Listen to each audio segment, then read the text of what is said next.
1968 വിലയ്ക്ക് വാങ്ങി ബാക്കി വെച്ചുപോയ എത്തിച്ചേർന്നിരിക്കുന്ന ബഹുമാനപ്പെട്ട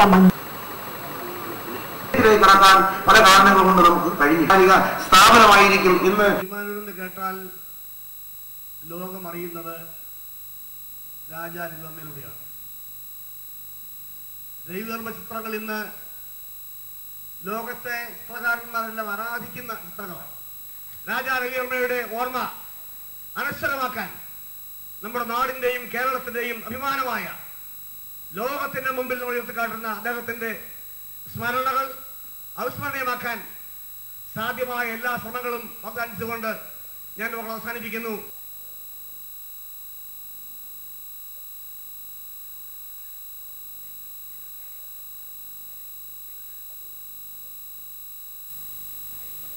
പത്തൊമ്പതാം നൂറ്റാണ്ടിൽ ജീവിച്ചിരുന്ന ഒരു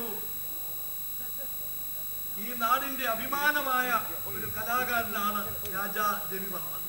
58-ാം വയസ്സിൽ അദ്ദേഹം നമ്മയോട് ഈ നാടിനോട് വിട പറയുമ്പോൾ അദ്ദേഹം നേടിയ നേട്ടങ്ങൾ അദ്ദേഹത്തിനും അദ്ദേഹത്തിന്റെ രാജകുടുംബത്തിനും മാത്രമല്ല നമ്മുടെ സമൂഹത്തിനാകെ എന്നും അഭിമാനിക്കാൻ പറ്റുന്ന നേട്ടങ്ങൾ നേടിയ ശേഷമാണ് അദ്ദേഹം പോകുന്നത്.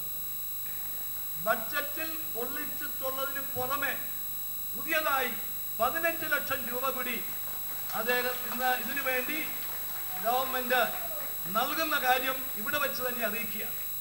അപ്പൊ 25 ലക്ഷം രൂപ ഈ വർഷം തന്നെ ഈ കെട്ടിടത്തിന്റെ നിർമ്മാണത്തിന് ഇപ്പൊ സജ്ജമായിട്ടുണ്ട്. അടുത്ത വർഷം ഈ കെട്ടിട നിർമ്മാണത്തിന്റെ പുരോഗതിക്കനുസരിച്ച് ആവശ്യമായിട്ടുള്ള ഫണ്ടും ലഭ്യമാക്കും.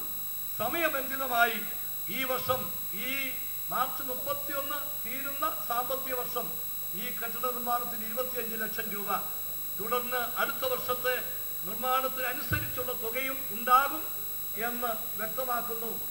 ഈ കിളിമാനൂരിന്റെ അഭിമാനത്തിൽ നിങ്ങളോടൊപ്പം ഈ ചടങ്ങിൽ പങ്കെടുക്കാൻ സാധിച്ചതിൽ എനിക്ക് വളരെയധികം സന്തോഷമുണ്ട്. ഈ നമ്മുടെ നാടിന്റെ ഒരു അഭിമാന മുഹൂർത്തമാണ്.